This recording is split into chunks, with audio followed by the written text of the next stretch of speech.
Good night. It's a pleasure to be here.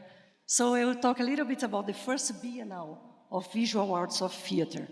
There are many questions concerning the curatorial process of exhibitions in general. In the last years, oh my God, yeah, okay, it's okay. In the last years, the borders among arts have been stimulated to become more porous. SPQ was born inside a visual arts exhibition, the Bienal of São Paulo. A talk with curators such as Jochen, Markéta, and Kate could provoke a debate about these melted frontiers. And we want to follow our presentation by a Q&A session among us with you. We intend to present and discuss about an amount of topics related to curatorial matters in the scenographic area. So curatorship decisions, national representatives, ways of exhibiting scenography, scenography of the exhibitions. Of course, we will not find answers, but I hope we can provoke the continuation of this discussion along the PQ and after that. So to reflect about them, I will introduce this session with this brief historical review, as it's interesting to remember that the first exhibition focused in scenography that I have noted in my research until today was this Bienal of Visual Arts of Theater. And this Bienal took place for the first time in 1957 inside the 4th Bienal de São Paulo in Brazil, exactly in the edition when the Bienal moved to this industrial palace, nowadays named, renowned as Bienal Pavilion. So an exhibition of scenography took place. I won't read it, you can read. In one floor of the visual arts exhibition, but with a specific place for them. 20 countries participate. What I want to say is that for the first time, someone said, okay, we will not have only the visual arts in the exhibition. We need a place to have the scenography and costume made by not named scenographers in that period sometimes, but visual artists, but separate what they did for opera, ballet, and theater. And so in the third floor of the Bienal was only the scenography, the Bienal of Visual Arts of Theater, that was the name. Inside this event that Prague Quadrennial was born, and I will not go long with that, but because of many political reasons, the dictatorship in Brazil, the expensive travels from Europe to Brazil, and happening biennale, so they prefer to happen in quadrennial. 10 years after they created this Bienal of Visual Arts of Theater, they decided to do it here in Prague because the scenographers from Prague were very well renowned, and they started to exhibit also their works in a very different way. Svoboda, of course, Vishwadil, you know, they started to show not only the models, not only the drawings, but also in a scenographic space. And that changed a little bit. Okay. And this I bring that Pamela Howard phrase, I think it's okay to read, that exhibitions by and large are rarely simply pictures hung on walls, but are thematic and often immersive experiences, demonstrating a curatorial vision, not unlike that of a theater director.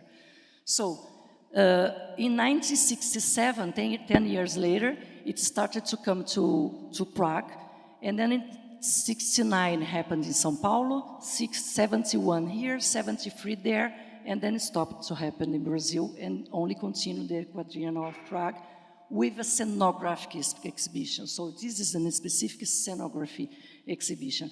And along the years, we started to change, the PQ started to change the views and also the name. It changed from scenography to performance design to include some more things about that. So all of this seems so far away, but one of the long-term main issue of the Prague Quadrennial has been experimenting with how to exhibit performance design. As exhibiting performance design outside of its original context of performance always takes some creative effort. So curatorial practices need more and more a broader theoretical and practical analysis of the field. So to finish and start with them, questions about authorship, boundaries, capability, invisibility, functions, conception, methodology, exhibiting, ideology, judgment, conception, new meanings of performance, contests, boundaries, politics. Okay, so we have a lot of subjects that we can go. So the scenographic world created by the visual artists in both disciplines become the primary point of entry. And in this way, scenography and museology have become brothers and sisters in place. So let's hear our guests and see what they bring for us. So please, Jochen.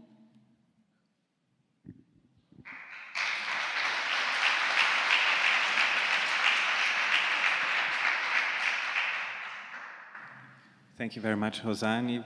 Barbara, thank you very much. Thank you for, it's an honor, a pleasure to be here. To step right into the discussion, I thought it would be interesting, as I come from the visual arts and really not from scenography and theater, at least as I thought, because things change, and I think in the process of several of the projects that I will show, and I've decided to only show very quickly 5 case studies that I think can speak a bit about what you called curatorial processes or different curatorial practices, or maybe the changes of what is showing art today.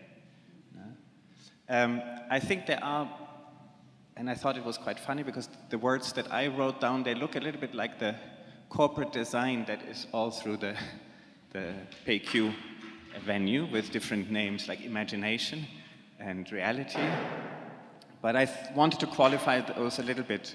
When working on a project, I think it's, for me, really important to think, to reflect about what this project can really do. Of course, the first question is for whom it is.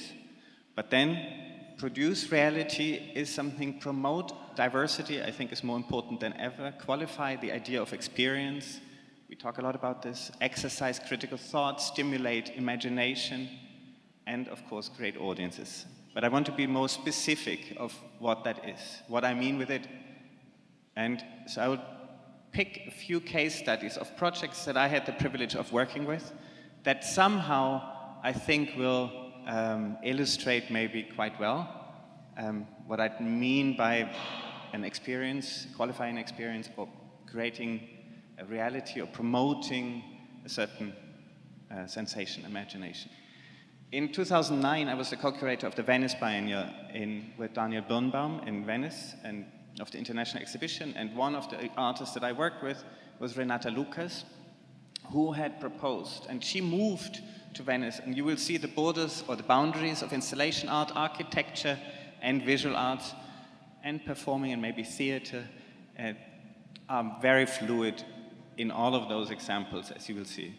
So she had a proposal which was not just an idea. She wanted to really interrupt the canals like that, or to create a pool, or to really interrupt one and build a street in it, or to, like that.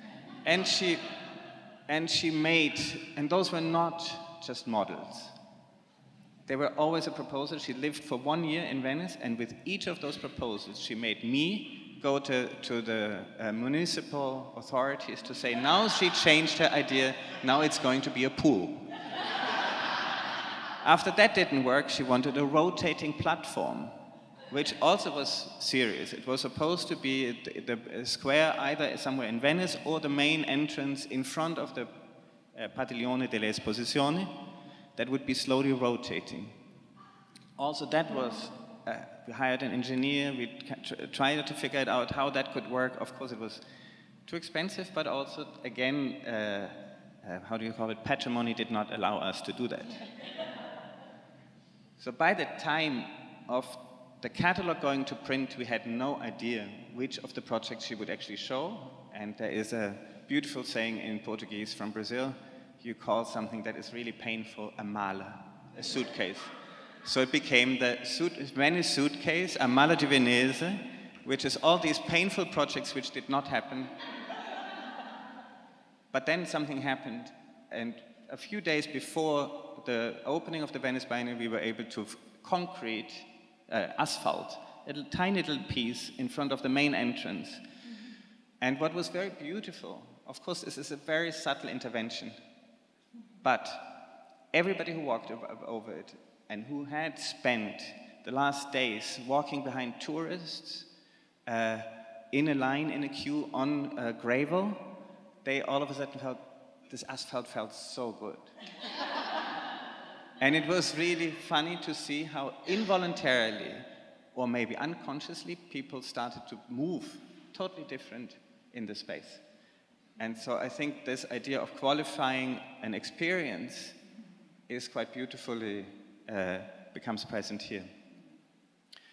I picked another project which is a little bit humorous to show this in Prague, especially after having seen the docks and the big plimp on top, the big Zeppelin. But one could think that it is somehow maybe inspired in this project, which also happened in 2009, by Hector Zamora, a Mexican artist, who built a big Zeppelin, an inflatable Zeppelin, and made it crash into the Arsenale. It looked like this. But the beautiful thing was, and what he called it was a media infiltration. This is in 2009, so this was before fake news and false news, etc. But what he did, he convinced several of the street painters to make watercolors instead of gondolas, to make zeppelins. And he produced a series of postcards and of videos that went viral on YouTube. And all this had started with the idea, but he wanted to create a Zeppelin connection between Brazil, because there was working for a very short time, working Zeppelin communication, transport between Rio de Janeiro and Venice. And so he thought it would be nice to somehow reactivate this. Actually, there is a Zeppelin club on the Lido, which people are kind of fans of Zeppelins, so he thought maybe we could get the real Zeppelins to Venice. But that didn't happen because San Marco, the airport, is very close by, so that didn't work. So it was all virtual. Until, during the biennial still happening, this newspaper article was announced in the Corriere della Sera di Venezia, announcing that from the following year on, it would be possible for tourists to book a Zeppelin flight over Venice, and they used an image of his work. So the idea to create reality is quite beautifully, humorously, but kind of fun to see. The closest, to third exercise, the closest to theater in the practice that I was able to work with was a project in 2010. I was the artistic director of a place called Instituto Inhotim, that is in Brumadinho, Minas Gerais, somewhere in the countryside of Brazil. And there is a very important work, and I think if we talk about the relationship and that between art and theater, and art, installation art, sculpture, architecture, and scenography, from a Brazilian point of view, one cannot not speak about Hélio Oiticica. It's not by chance that Hélio Oiticica was very active exactly during those years, that actually there was the beginning, let's say, of the art and theater, visual arts, plastic arts and theater biennial section. And he had a very interesting, to make it very short, one of the most important contributions on his theory is the idea of the activation by the viewer, by the participant, by that every work of art is actually only a work of art until it's activated, which is something which today sounds very normal, but in theory and in That was in '66 that he wrote this environmental program, which speaks about that. And within these works, so basically the process of art making is always between the one who activates it and the one who conceived it. And one of the very important series of his works are the Penetrapols, where basically every visitor or audience is invited to just use the space. One of those that has actually been built and is one of the largest is the Magic Square, which is a piece which is, it was never built in lifetime, but it's kind of a big instruction. It was a model. He very clearly described how paint was supposed to be applied to each of the walls, and that it was a kind of a magic square, that a lot of things should and could happen on it. So in 2010, or in 2009, after I just got back from Venice, Celso and Teatro Oficina came to visit me, and they said, we need to activate, which is a theater group from São Paulo. Those Brazilians of you I know, but everybody else probably too. And they decided that they needed to do something on the Magic Square. So what it became was a prototype, let's say, a first rehearsal of a piece which then toured in São Paulo and in other places for, I think, 2 years, the Macumba Antropófaga. A piece that is very much related to Brazilian literature history and cultural history. But what was interesting about it was that I think it has not often happened that somebody would build a work in the 70s, to kind of draw it, to then have it built posthumously, and then a couple of years afterwards you have 60 actors and actresses plus an entire museum, which was in Eugene, to activate in one big ceremony this piece with rituals, with theater parts, with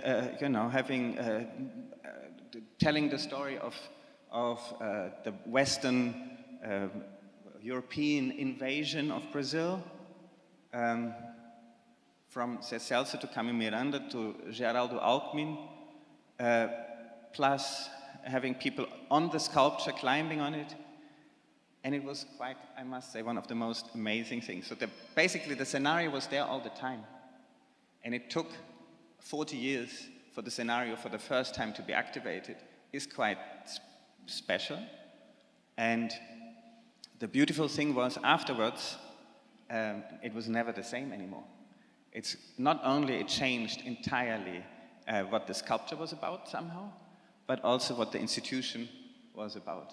This idea that we were, at the time, in Eugene is a museum that was created in 2006. I mean, it created from the 90s onwards, but it opened to the public in 2006. So in 2010, it was running for 5 years, 4.5 years. And as every institution, one starts to very easily get a little bit used to the rules of the game of being a museum. You don't do, you don't touch, you don't enter here. If you come in, go here, but then please go out there. And I would say probably even the PQ would, after a month, would invent new rules that today don't exist, but it's just how we work. And it's great to have somebody shake this all up. So after this one, performance, which was just one day, with, 900 people attending to it, none of the workers would ever just simply listen to a new idea of rule and not confront it. They would say, wait a second, who told you? Who said? Why? It was very special. So the sculpture was never the same afterwards. Now I want to show two more quick examples, which maybe also show in this direction of what Hosani called, a changing or a change in what we consider art and how we change art. Well, Hosani showed the same picture. The Bienal Pavilion is huge. As you might know, in 2006, which was a very important step that the Biennial did abolish the idea of national representations, which was, I was a guest curator in this biennial with Lisette Lanyado, who was the curator, and it was a very painful decision because it first had a huge impact on funding, but it had a beautiful impact because all of a sudden this idea of nation state became obsolete. And of course, everybody wanted to be in a biennial because they are just the great, wonderful artists, or have a great practice, or have a great dialogue to a theme that is proposed, and not maybe because of their passport. So that actually changed quite quickly everything. And what we tried to do in 2016, which is the biennial that I was working on, under the title Life, Uncertainty, Incerteza Viva, we wanted to also not really, well, we thought that we could maybe use this pavilion and understand it as a garden. So not start with dividing space by square meters and giving everybody a little bit, but to say every idea will grow into the size that is appropriate. And some grew very much and others remained small, but they were fine. It's the difference between scale and dimension. Everybody to their scale, but not to the same dimension. And one of the projects that it was invisible somehow, but maybe the most present, was Jorge Barreto's Restauro. It's very important, I quickly need to say this. 2016 was a very, not that it's this year much better, it's even worse, but 16 was a very turbulent year with an impeachment process, with a lot of police violence, with environmental destruction, which was seen on an international scale.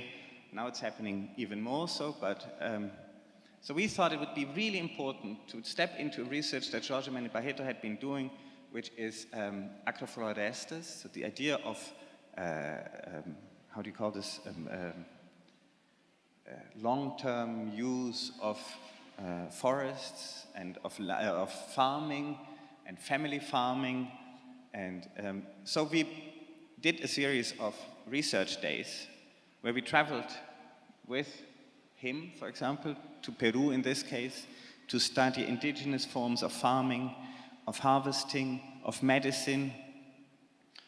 And this was just the background story. The day, 5 days before the biennial opened,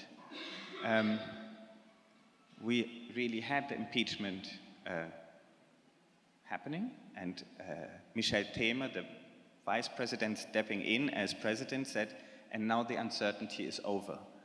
Well, we 3 days later opened the exhibition and said, well, Incerteza Viva, life uncertainty. That meant that all the artists were also developed protests during the press conference, during the opening. Several performative pieces were mixing with protests and manifestations, which was really great. But Jorge's project was talking about our relationship to the land, to earth, to nature, to food. So what he wanted to do, and he's been researching this for a long time, and I want to be quick about this. He has been doing many projects in the past where he talks about these themes. But many of the projects that he's done were symbolic.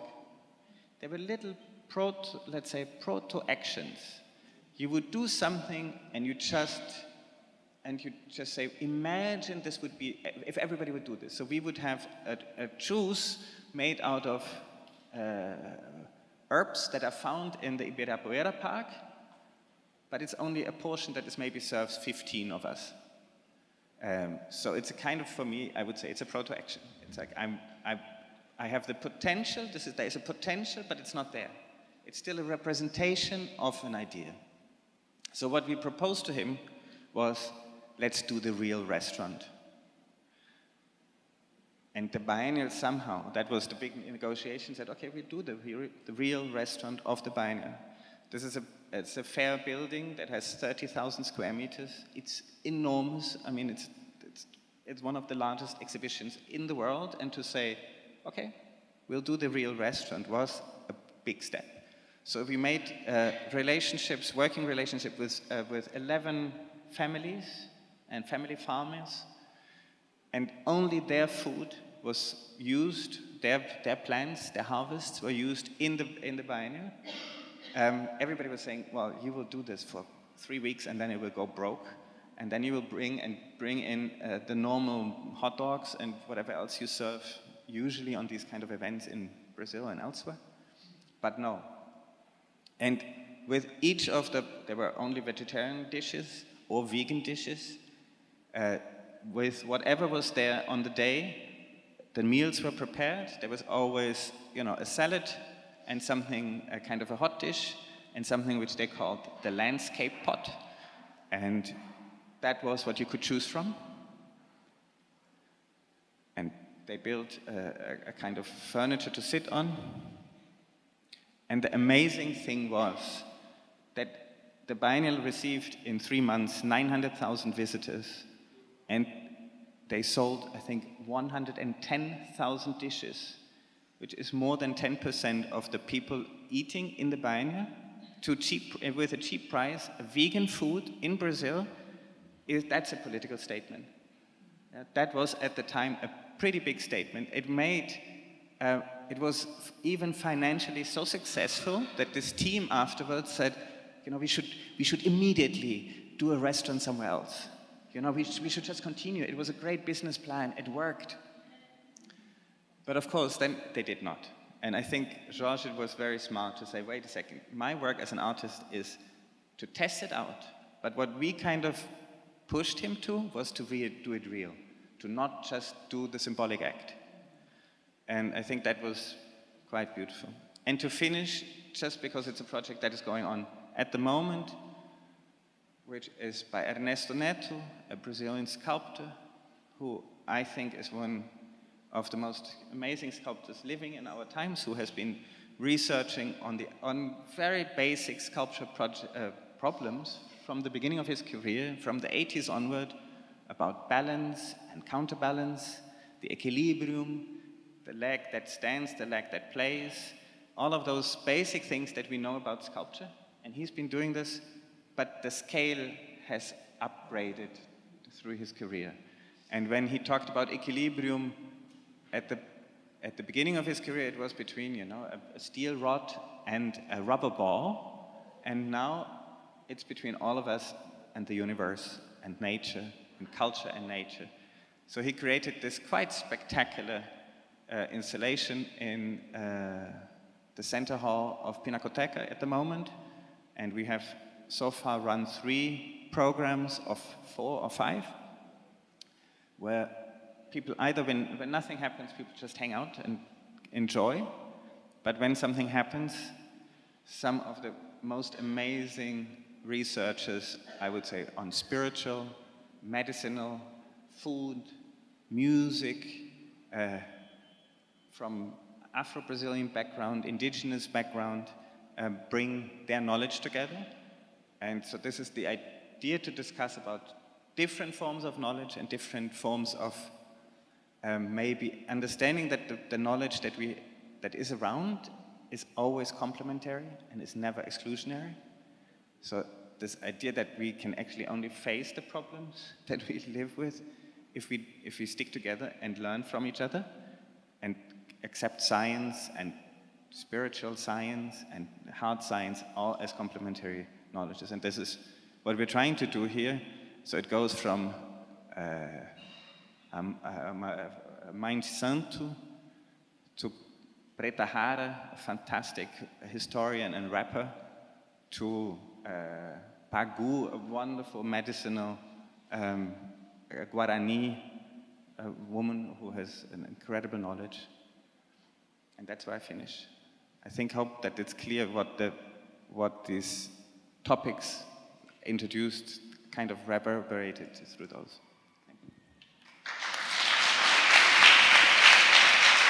Thank you, Josh. Yeah, it's very interesting because each of them will bring their examples, and now we will have Kate Bailey that will speak about the Victoria and Albert Museum and her experience.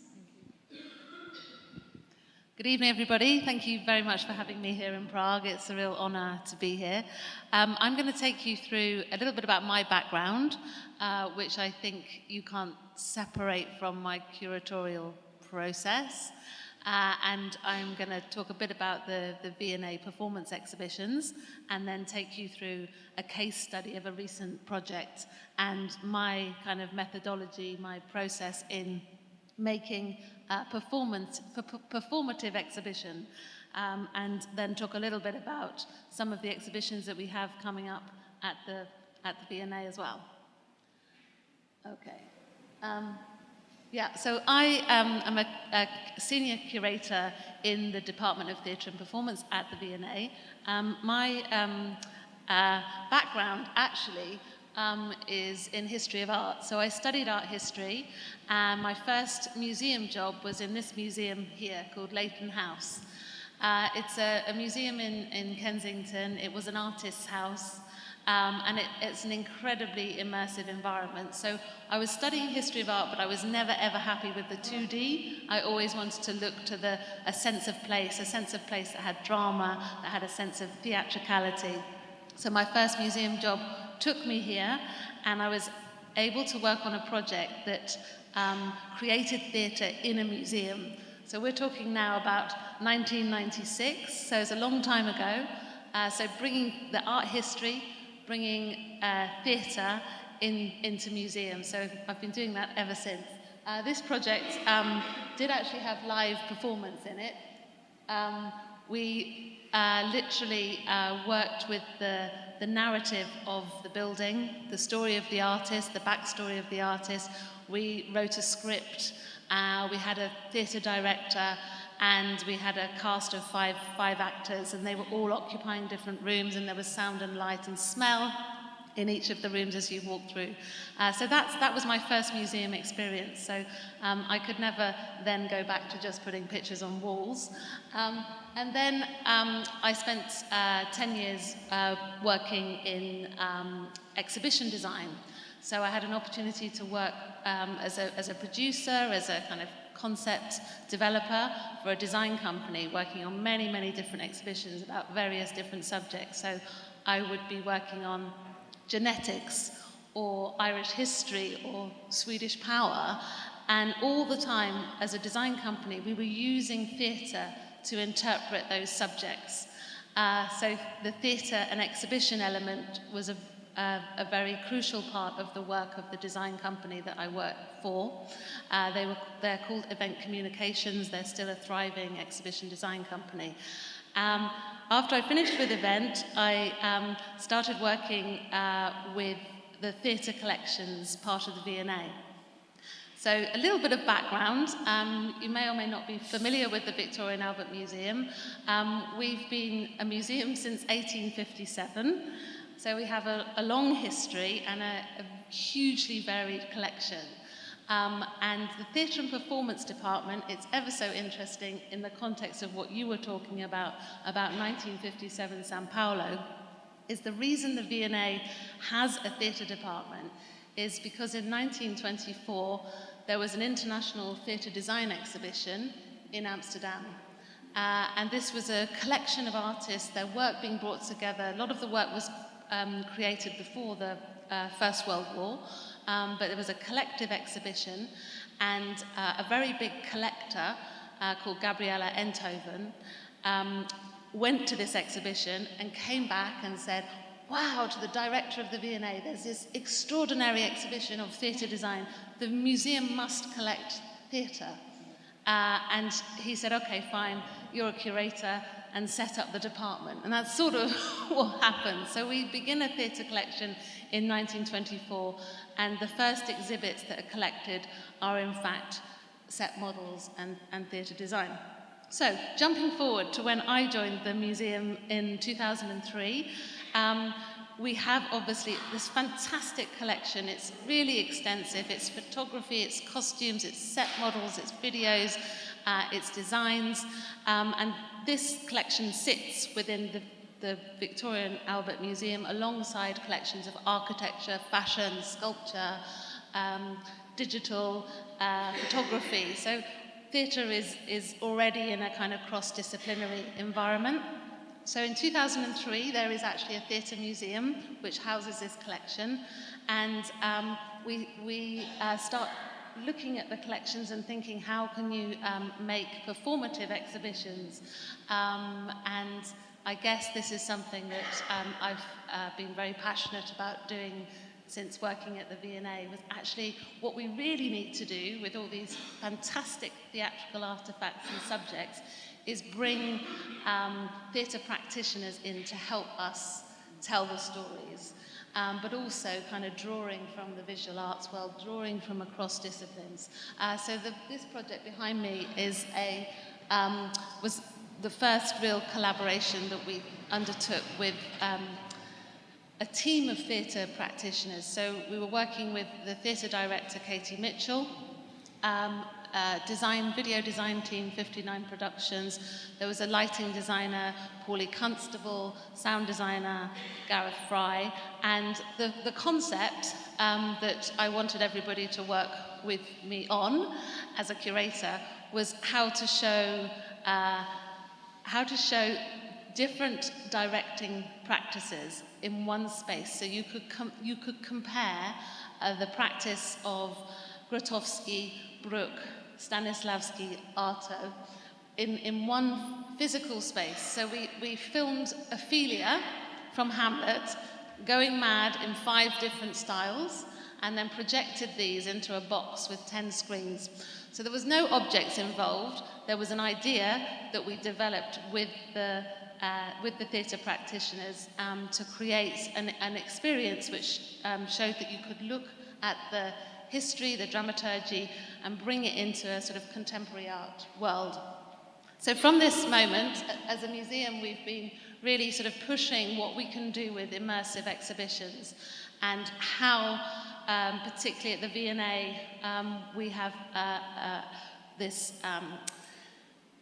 reputation now for creating productions. So the exhibitions are theatrical, they're scenographic, and the David Bowie one I didn't curate this show, it's curated by Vicky Brokes and Jeff Marsh, who we work alongside in the Theatre and Performance Department. But with this show, which has now been seen, I think, in 10 venues by 2 million people around the world, the thing that made it work was the theatricality. 59 Productions who'd worked on the video installation before were able to bring their process of theatre, thinking in 4 dimensions, thinking in the invisible sonography, thinking of the music, expanding that out, and also that relationship between the video, the sound, the light, and the object. And I think that's the thing where I'm in a different space to a fine art curator, is that our driving force within the museum is the object and the collection. And here we were working with David Bowie's collection. Yeah. So I'm just going to give you, a quick overview of another project, just to get you thinking about process and how I start on an exhibition, which is perhaps different from a commission and different from a sort of a biennale approach. So this project, Opera, Passion, Power and Politics, was a touring exhibition, conceived as a touring exhibition from its outset. So we knew we wanted to tell a story of opera, an exhibition about opera. We knew we wanted it to be from across the museum collections. We knew that we wanted it to be a collaboration from the start with different European opera houses. We knew that we wanted it to feel like a presentation of opera that was contemporary, but that was telling a historic story that spanned 400 years.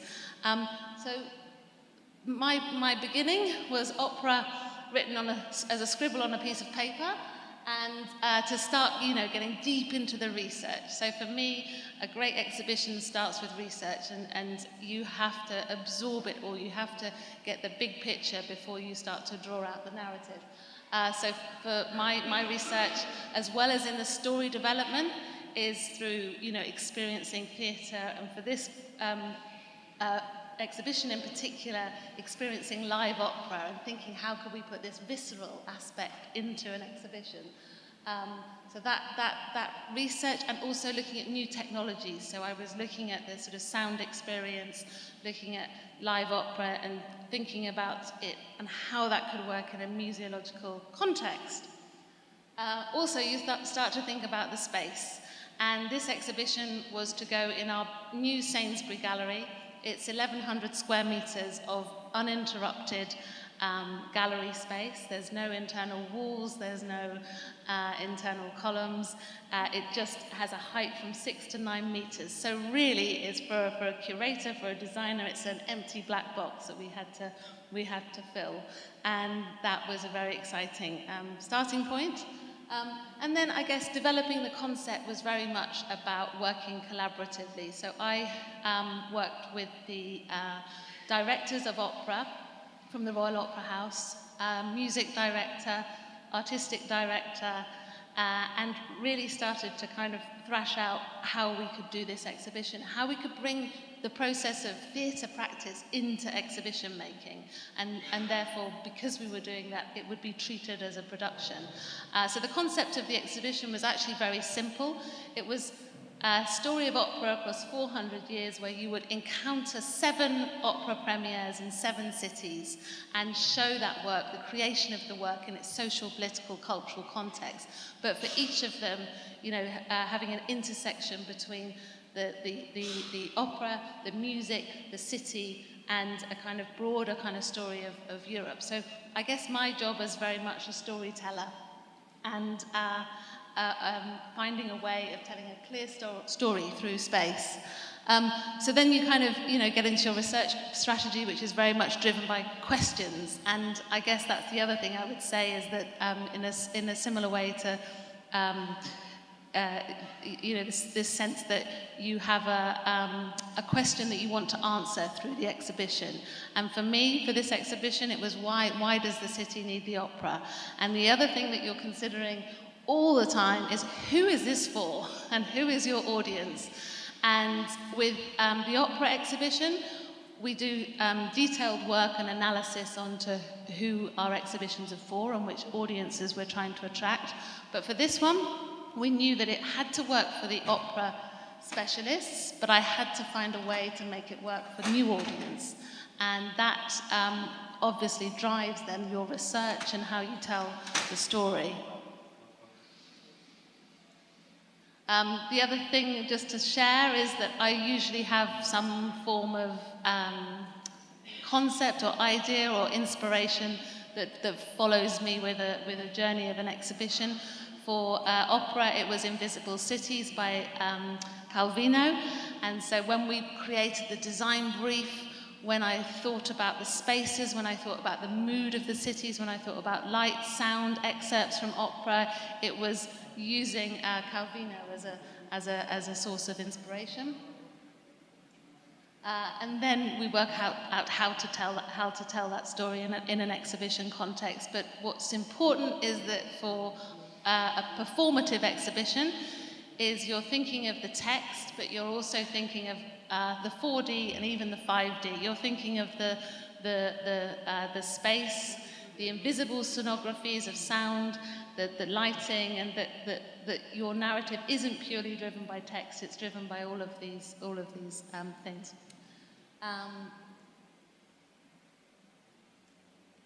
Yeah, and then just a little bit about the design, because as you will know, as many of you are designers, there's a huge challenge in a museum context to bring an art form like opera to life. And with this exhibition, there was the challenge of being able to present something like Mozart's original score with the spectacle of opera. So that was an important consideration in terms of how do you share these objects and make it performative, make that art form sort of sing in an exhibition context, literally. Yeah, so I won't go into too much detail, but we had a sound experience that transported you through the different sections. So the story and the music kind of pulsed you through. The design team were video designers, sound designers, lighting designers. We worked with a team called Curious Space, and they really helped kind of construct the scenography. So it was really like a journey.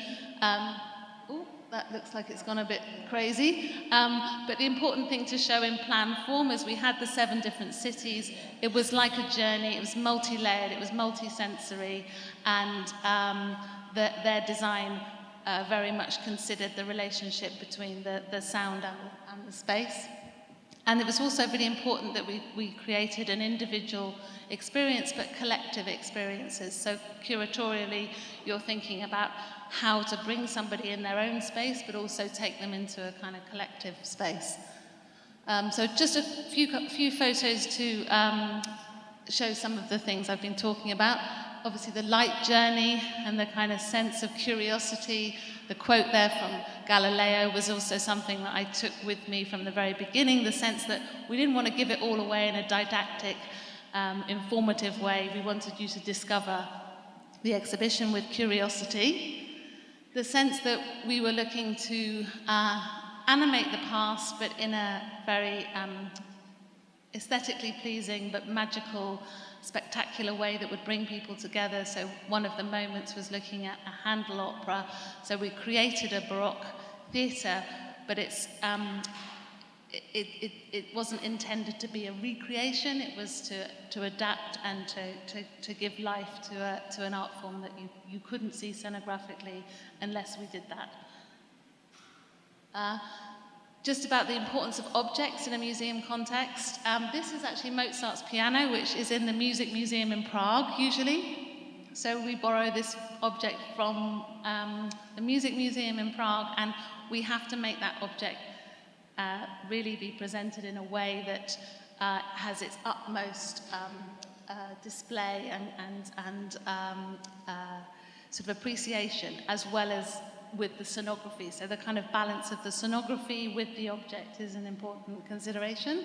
And just to mention this one, this is a piece where we created a sound experience in relation to Verdi's score of Nabucco, but using an artist who I discovered at the Venice Biennale, the Architecture Biennale, and using his photography, his images of opera houses. There's 150 opera houses from Italy here, Fratelli d'Italia, each one taken from the stage, and you would be able to, with this experience, hear Nabucco, hear Va Pensiero, surrounded by the opera houses. And we created a sound installation here, which took 64 multiple channels of voices singing. So again, I took inspiration from somebody like Janet Cardiff and thought, how could we bring this visual art practice into the exhibition world, but create a sort of modern but a respectful installation. This was the Paris section. Again, it was sort of playing with ideas of modernity and tradition. The importance of light, for me, is always super important. This use of scenography in this exhibition, we kind of abstracted the spirit of different moments. So this was 1905 Dresden for Salome, commissioned artists to work on responses to Salome. That's a piece by Donatella Barbieri and her students. And then with the Lady Macbeth of Metzenks, we looked at an opera premiere in Leningrad, and here we really wanted to make an emotional, dramatic impact. So this is where you would hear the opera that was censored by Stalin, and there was a moment where we took the sound away. So there was you were in the space, and suddenly censorship would prevail, and you would have a sort of moment where the power of opera would disappear. So using the tools of theatre to bring a performance into the exhibition. And one of the things that we are doing more and more at the museum is running festivals, running live performances, turning the V&A into a stage, turning exhibitions into theatres as well with live performances. So with this exhibition, we had a series of singers who would come in and bring the exhibition literally to life. I think that's kind of it. I could go on, but... It's okay, let's see.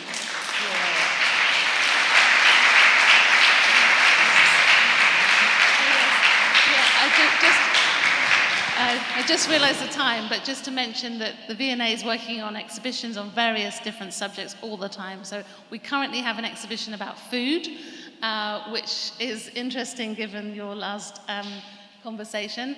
And this one is coming up in the autumn, and it's Tim Walker, the photographer. So he's sort of drawn inspiration from the collection, and there will be theatrical exhibits, but I thought it was interesting to show his work because it's so theatrical, and he's going to be working with Shona Heath, the theatre designer, to create the exhibition.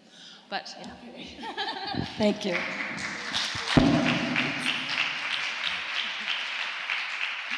Yeah. Now I need to add something. I was here at PQ in 2015 as a Brazilian co-curator with Doris Hollenberg is here. And then Simona Rybakova, my friend and Markéta's friend, presented us. And Markéta started to talk with me because I was researching about the history, and I was with these inquietudes of the curatorial process, the ways of exhibiting, and she was just nominated the next curator. So this session is her idea, and so she gently invited me to help her and be in the contact of Jochen in Brazil. And so thank you very much. And I think now we want to listen you.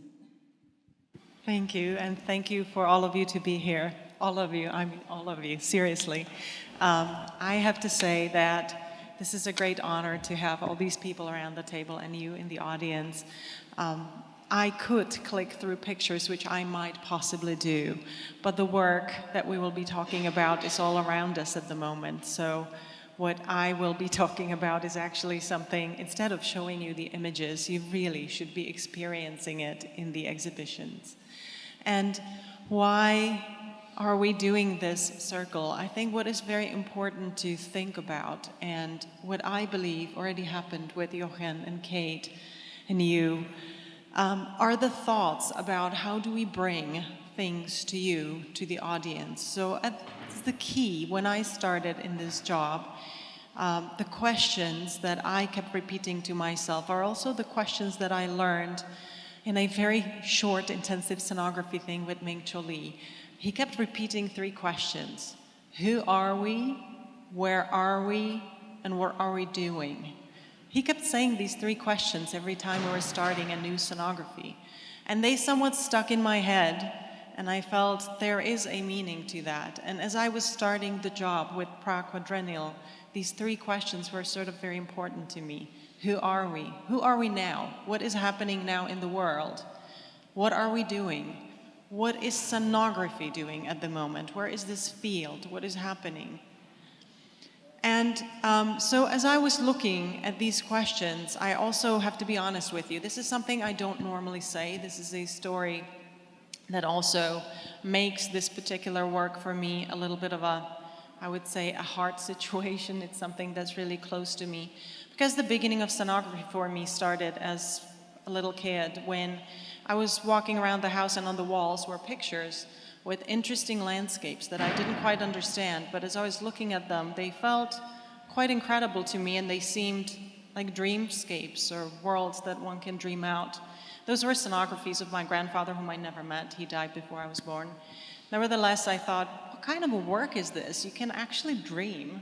You can think about things that don't exist. They come out of the fantasy. You can completely make them up, and they actually can happen for a very short while, and people can live through something different.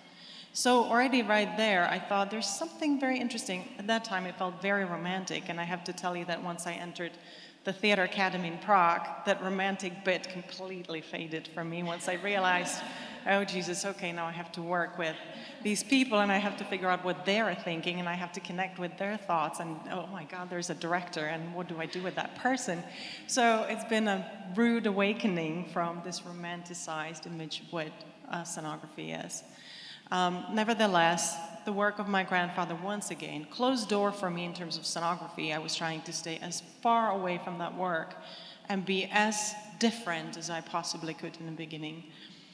I came back to that as an artistic director of this particular event because his exhibition in São Paulo was one of the first ones which won the first prize for Czechoslovakia. And I, as a little kid, was actually looking at the model of that exhibition at home.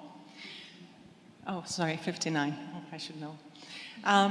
Anyways, that was also a reason why I really wanted to seek the connection between Prague Quadrennial and Brazil. And I really actively tried to get Jochen to one of our conferences that we had, or symposia, which was called Porous Borders. The name Porous Borders came from Kate, because we were working on a grant that is called Emergence. So you can see how these things tend to connect.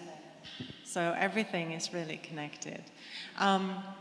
So as we were thinking as the team in the beginning, because Prague Quadrennial starts with a team of 4 or 5 people, that's about it.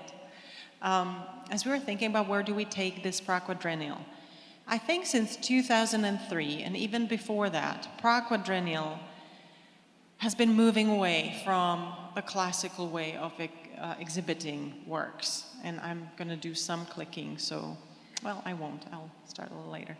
It's been moving away from the classical way of showing scenography to something that was more and more and more pursuing what we are doing now, and that's experience.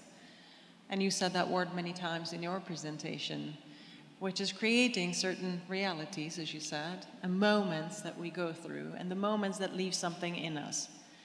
And as a team, we're discussing that the fact that we could take artifacts, which are the leftovers of scenography, and put them in front of an audience is actually quite deceiving. So when you take the pictures, when you take the artifacts, and we put them in front of people, you don't really know what the moment that they were made for, which means the performance, and what the emotional exchange that people went through was like. You have no trace of that.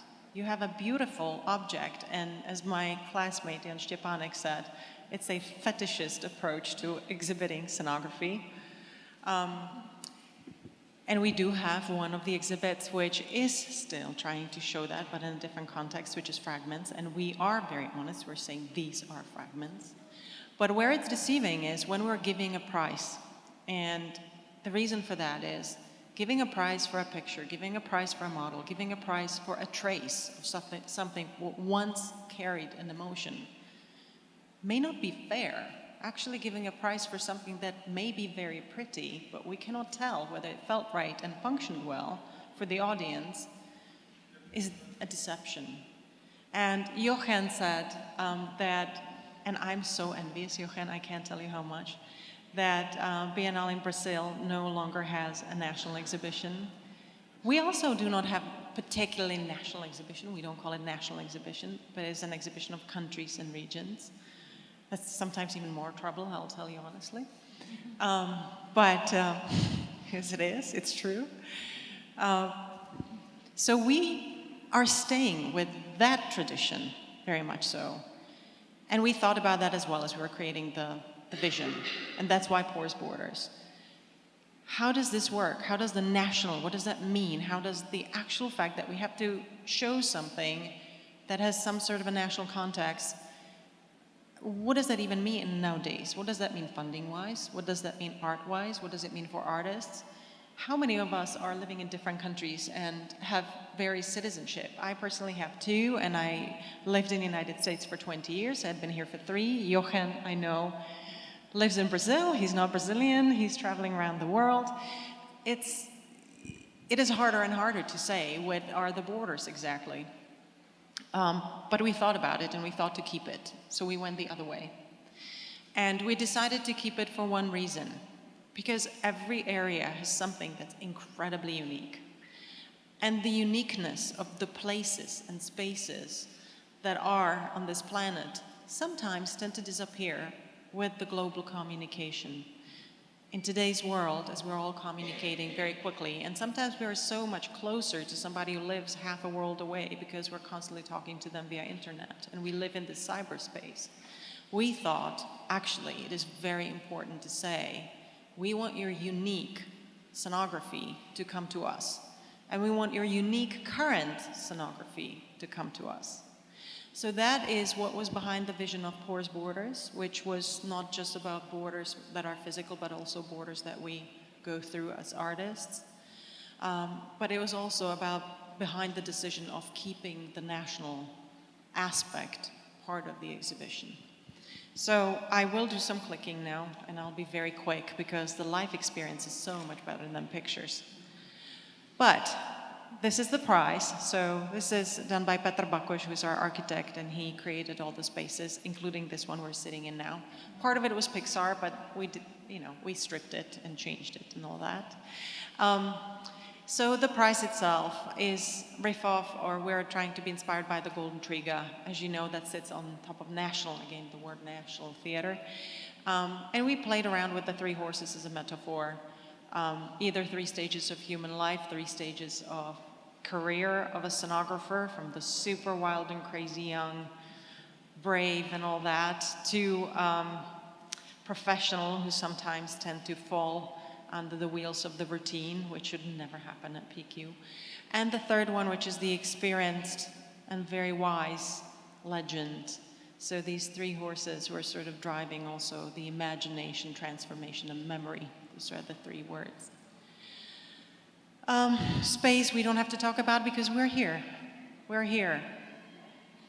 Now, how to exhibit a scenography? That's really, really hard. And as we talked about, we focused on experience. This particular exhibition that you've probably already seen and visited is provocative. So the reason why we picked this picture is because we want to say, yes, scenography is experience, scenography can be provocative, and the feeling that you might end up having may be negative, and that's absolutely okay, because we're playing with your mind and we want you to feel things all the way to as far as we can get you. The word catharsis, how many of you heard it used lately? Not much? We want you to feel it. That's actually our goal sometimes in theater, believe it or not. This you've seen in a different way or different look. That's the Virgin with the blood being drawn. The reason why I picked this picture is that it is centered on human body. It is human. It is very much about somebody who's alive, somebody who is giving himself to you as an audience. And that's a moment of transformation. You see a person transformed into a being that is giving to you. And you as an audience are taking. So that's a very extreme way of showing you a scenography. But it's also telling you that scenography is a human being. It's about people. So everybody on stage is part of scenography. Puppets, the life beings that may not be human, they too belong in. So these are images which I'm just really going to quickly skip through. Again, exhibiting scenography. We had one word that we talked about a lot as curators, and that was scenographic landscape. As we were creating the exhibitions, it was very important to us not to create an exhibition space with exhibition pavilions. And I even said, please, I'm forbidding the word pavilion, because why do we create a shell in which then we try to breathe life into? Why don't we just create scenography right from the beginning? So that was a major talk that we had right from the beginning. Let's create scenographic landscape. And then comes the point, okay, there are going to be judges and they're going to decide which part of the landscape is the best. How is that going to happen? So we talked about if you're passing through a landscape, there's going to be a place where you feel something and there's going to be a place where you don't feel something. Is it objective? No. But that's why we have 11 judges and they're going to fight until the blood is drawn, I'm sure, on the 10th. And Kate is the chair of that committee, so hopefully she'll stay alive. I really pray for that. But they will have to come up with some decisions. And are the prizes telling us that those countries are the best?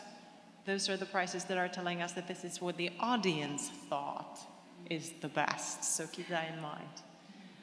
And be the curators of your own experience. Politics, yes, it is a big part of scenography as well. No matter who and how is trying to tell us we shouldn't do it, and yes, we had those voices, and you know we did, we're not going to stop that, obviously. But we have to be careful that we are looking at it through the lens of art. We don't want to have a political activism. We just want to be artists.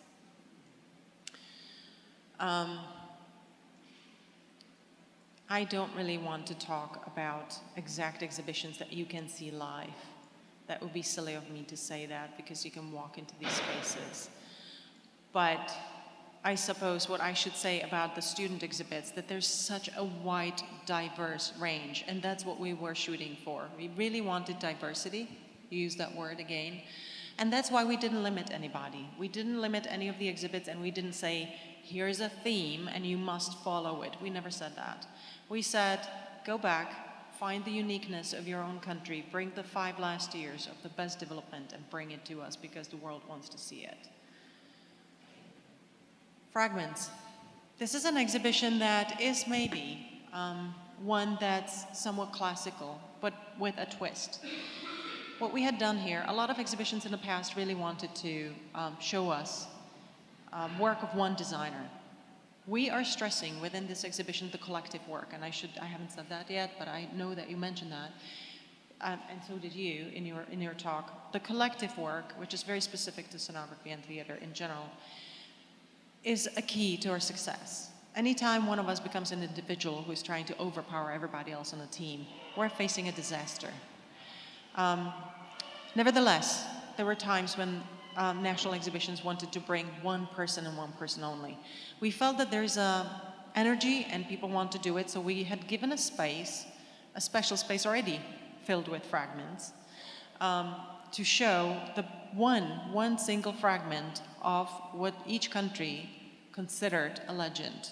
So we asked national curators to find one object from one person and put it into one space, because we wanted to see a dialogue of these fragments. We're not interested in the fetishist way of explaining scenography, but we're interested in seeing a dialogue of objects and leftovers, because those are almost like food leftovers, in the same space, and see how the countries and unique dialogues develop between these pieces. And I think, go and judge for yourself and let us know whether that's been successful.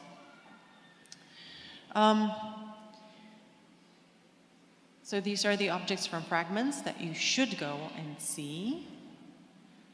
And then, to add to the live aspect of Prague Quadrennial, we really wanted performances. But at the core of the vision was the word scenography. So what we wanted to have are visually or experientially or sensorially, viscerally strong pieces. So that was in the open calls always, that we want something that has scenographic nature. Because one of the big things as we were developing this vision was identity. And this is something where maybe I'll just very quickly, well, except I'll maybe say something about this project. I want to come back to this in a discussion, because having Jochen here and talking about Bienal, which was at the roots of PQ, and having Kate, who's working in one of the biggest museums that has a very long tradition, what is very interesting is identity. PQ has struggled a little bit with identity because it opened up so much that it said scenography can be anything. And when I started, I felt, well, biennales are doing so many different things that are so open and have performative elements, that have scenographic elements in them. Other activities and other festivals are doing performances and performance art. How do we become different? Or how do we identify ourselves with scenography, with the word nobody really, or performance design, for that sake? How do we explain what that even is? So not only do we have a problem with identity, we also have a hard time explaining what is our field. So having to create a vision, it's a really hard thing. Like if there's a biennale that is dealing with visual arts is somewhat defined to the audiences. When you're dealing with V&A, there's an audience that's already expecting something, which might be hard for you because you're swimming against the tide most of the time. For us, we have to explain who we are. It's not easy. I went for funding to the Ministry of Foreign Affairs in Germany to help Germany to have an exhibition. I met with their minister, deputy minister. He came into the room and he said, I'm giving you 2 minutes to explain what you're about because I don't have more time. I explained it to him and he said, that's different than what you have on a website. We're not going to give you any money until your website and everything what you're saying is in sync with what you just said. And I thought, oh Jesus, that's fabulous. How am I going to do that? So we're facing a lot of difficulties, really, trying to explain who we are and grasp the identity. So that's something I would like to come back too with the discussion, because I think that's important to see. We have so many events. World is saturated with so many biennales and exhibitions and all kinds of things. Should we keep identity? Do we melt into each other? What are we going to do? So let's keep that question for the discussion. What I'd like to bring an attention to, this is something that should open tomorrow. It was supposedly open at 2 o'clock tomorrow, but you know, because this is technology and art merging and fusing together, and you know how it is with cables, then they to break, servers don't want to work, they don't want to talk to each other, all that stuff. We're going to be opening at 8 tomorrow. Nevertheless, this is a project in which we're trying to take a step further. We have talked to many manufacturers of technologies that are meant for, not only for theater, but also new media, because we're living in a digital age. We want to explore what happens with scenography using all those tools.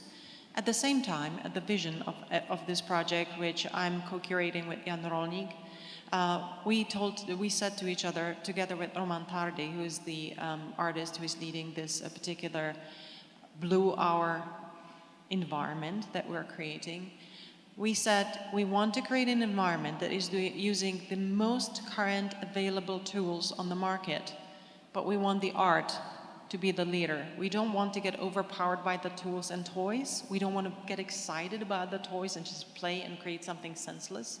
So we have to be very careful about making sure that we're responsible, that we're showing not only to our audiences, but also the manufacturers, that we are here to use these tools, take them further, explore how they can work in scenography and theater, at the same time, not get taken over by them, and give them feedback and say, we're looking for a new road, we're looking for new ways how to incorporate all your fun toys, but we also have a voice to say something, because manufacturers tend to get absorbed in developing new toys and forget that we are here and we want to use them our artistic way.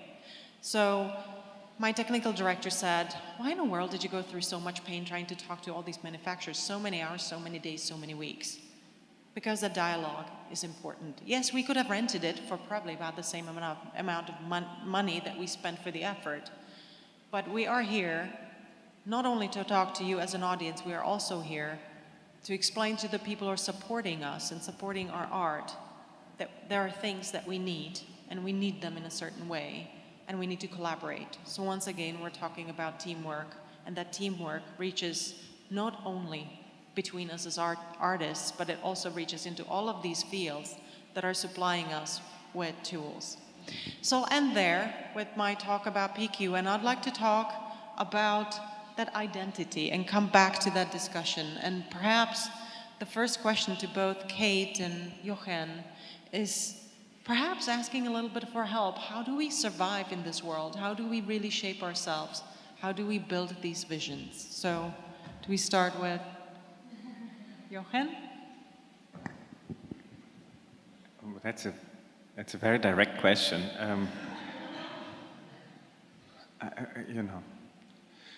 I think I don't know, when I had the privilege to work in several visual arts biennials, from Venice to Nagoya in Japan, which was the first Nagoya Aichi Triennial, which was also very fun in this idea to be the first of something that is supposed to be forever then going onwards, or São Paulo. I think the most important, to be very honest, is to separate maybe. I think that's what São Paulo tries to do, and I think what we try to do, to be kind of looking at who are we, again, So if the São Paulo Biennial is the largest cultural event on the Southern Hemisphere, which it is, then it maybe means something. Then one needs to be clear that what does it then mean to be an event, let's say, in Latin America? How much of our neighbors' work do we show we didn't use the national idea, but the idea of to be a Southern Hemisphere exhibition. It was important to have a clear connection to parts of Africa, to Australia, to New Zealand, but to all Latin American countries, and Europe, the States, and unfortunately Asia were all of a sudden really far away. So that was something that I think was something we did, but I think it was this question of who are we, really, but also how can we break everything that the São Paulo Biennial has ever done before. you know, I mean, it's the role of an institution is to reinvent itself constantly and to listen and to question. And so, for example, what we tried to do was, and I think that for our edition at least it worked, I think, was to take on the role as listeners. And to, instead of what happened in the São Paulo Biennial, it happened with ours too. It travels then, after the Biennial happens, in our case it traveled to 16 different cities, was seen by another 650,000 people in different countries and regions of Brazil. But actually the most important part was the beginning before, was study days in 4 regions, in Accra in Ghana, in Peru, in Santiago de Chile, in Cuiabá in Brazil, and to actually spend time on the grounds and to listen. And I think that, I felt, changed the Biennial and the format that how we thought the Biennial could work and how we could maybe talk about identity and think what our Biennial wants to be, was this listening role was really key.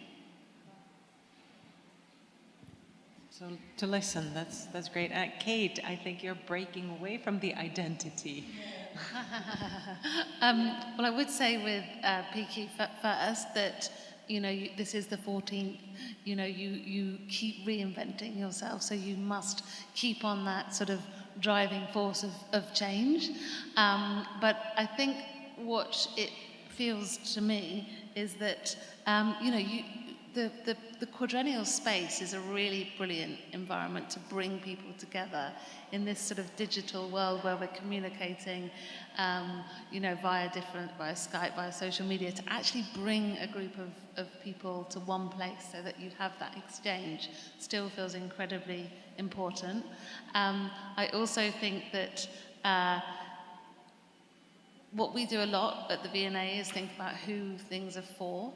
And I feel that knowing your audience and also working out if there's audiences that you want to bring who aren't already here, because I think it could be even bigger and I think it could grow in terms of people coming. I think it's not on everybody's radar everywhere in the way that Venice is. So I think you can push that, and I think you should think really carefully that, yes, this is for the design practitioners, but who else is going to come? Who else is going to come?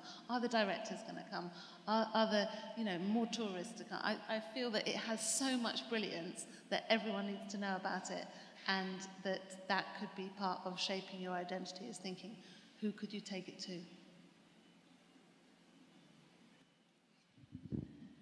Well, so many questions we want to do, but we have now 8. We have to start to go by this, okay? 10 minutes? So you have so many questions, and I think there may be someone here want to make some questions. Someone has a question now? No? So we continue here? Yes? Okay. So, I think you brought this identity matter, and it's interesting what this word is, and when you say breaking everything, and I really wish to know, Jochen, what was your feeling in this? I will start with him because it's the first time he came for a scenography exhibition, and today I didn't. He arrived yesterday. And someone asked me, what's his agenda? And I said, he doesn't have an agenda. He can stay free and enjoy the exhibitions. So now I really want to feel what was the atmosphere for you, different from the other exhibitions you always go.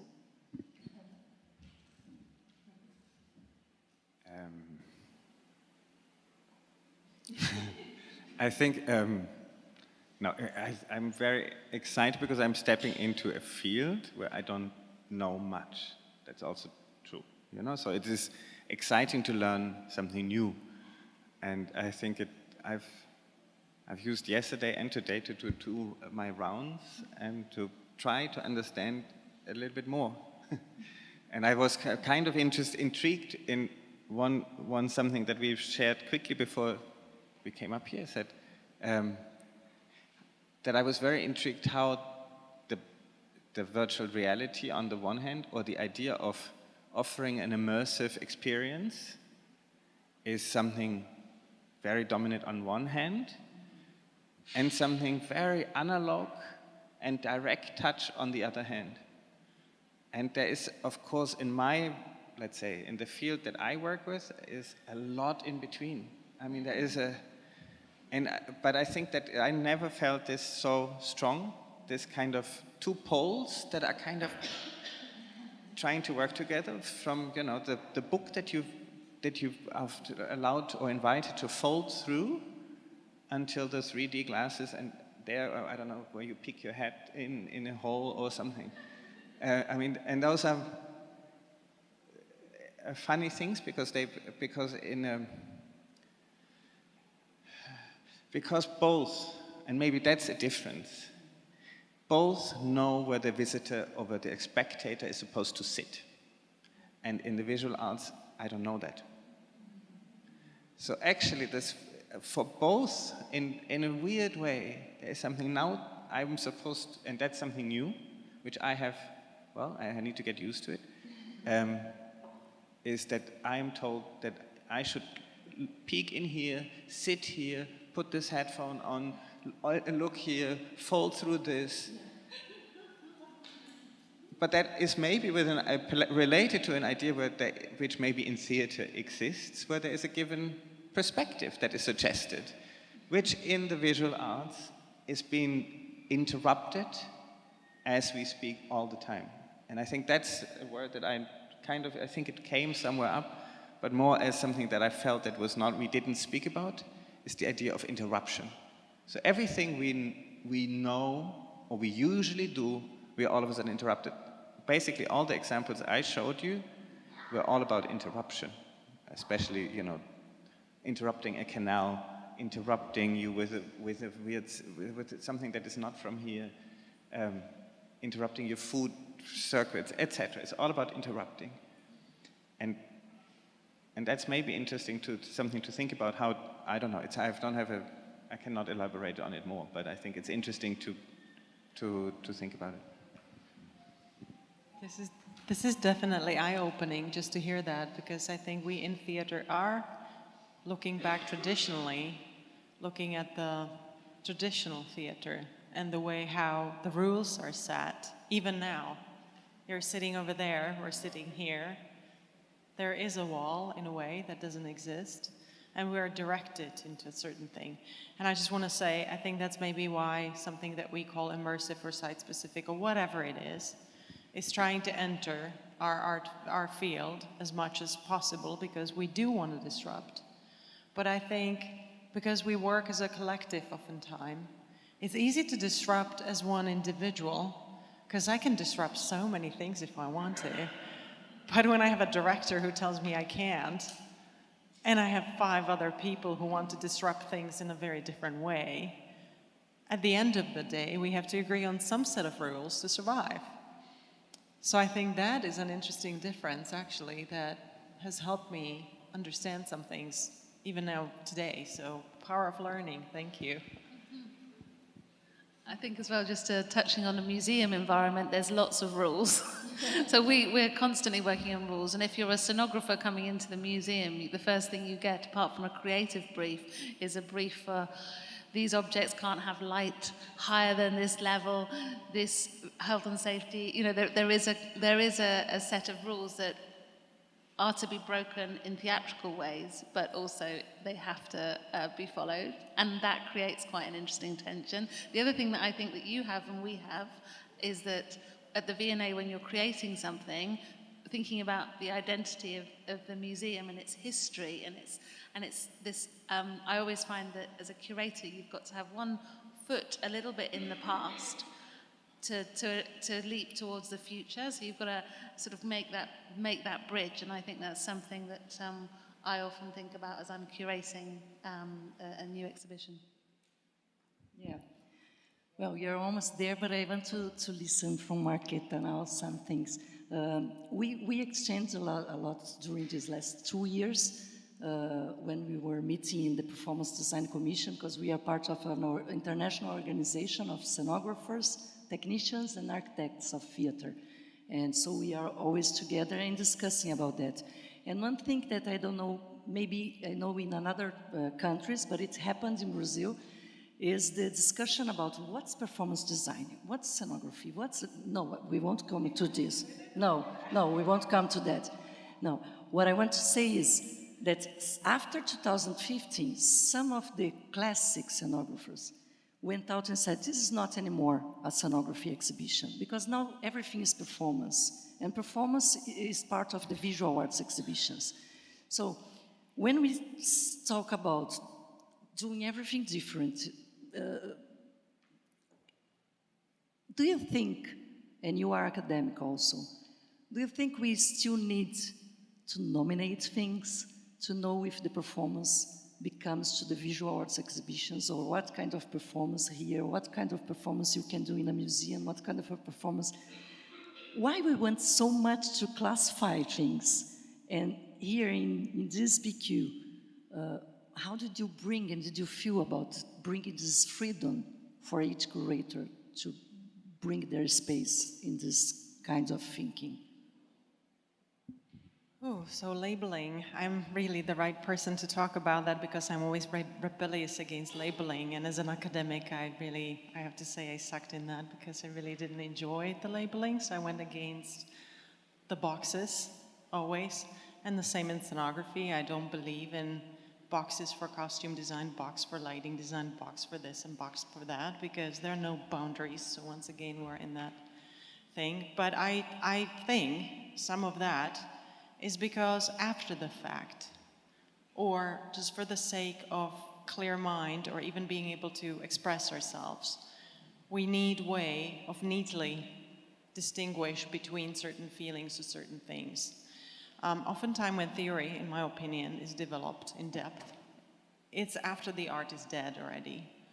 So it's, to me, it's a dissection of something that's no longer breathing.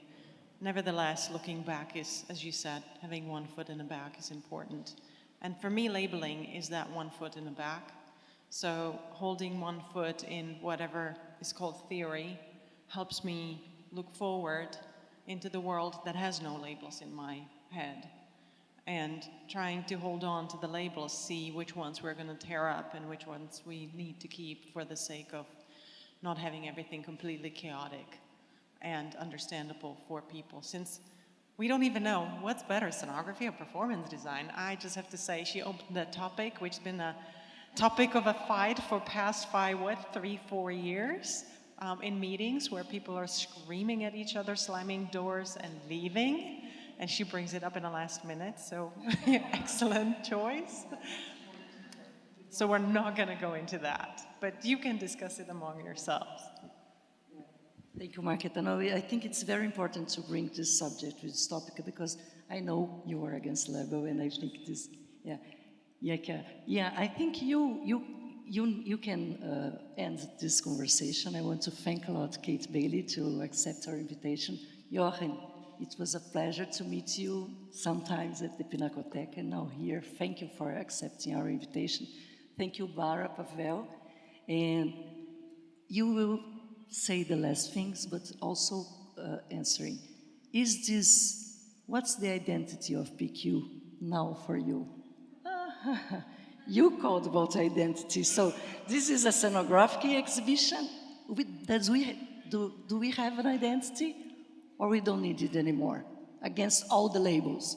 We have 2 minutes. Oh, excellent. Really? Really? Are you going to do that to me? No, I think the identity of this, I think there were two words, guiding words, I would say.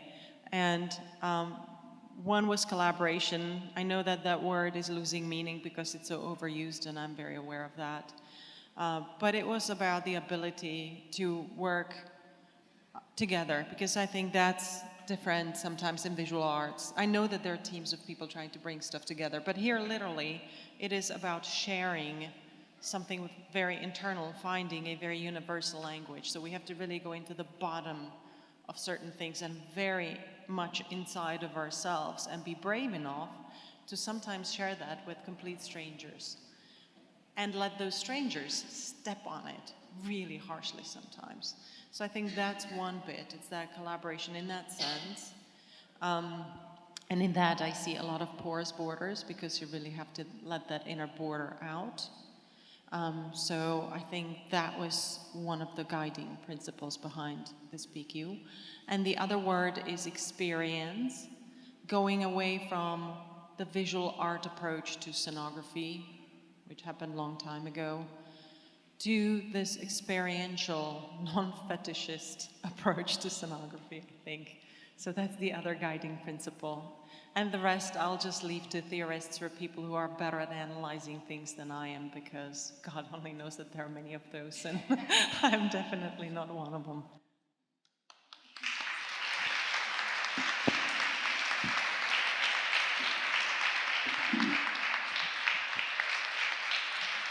Thank you to our wonderful speakers. Thank you, Rosa. Thank you, Kate. Thank you, Markéta. Thank you, Jochen, for this brilliant talk. I'm glad we have figured out our identity. Thank you to our audiences for the second PQ Talk day with us. Tomorrow we're going to be talking about costume, and then we have keynote speaker Stefano Poda joining us. So please come spend another wonderful day with us, and we're going to keep working on the identity and the disruption as well. Have a good night.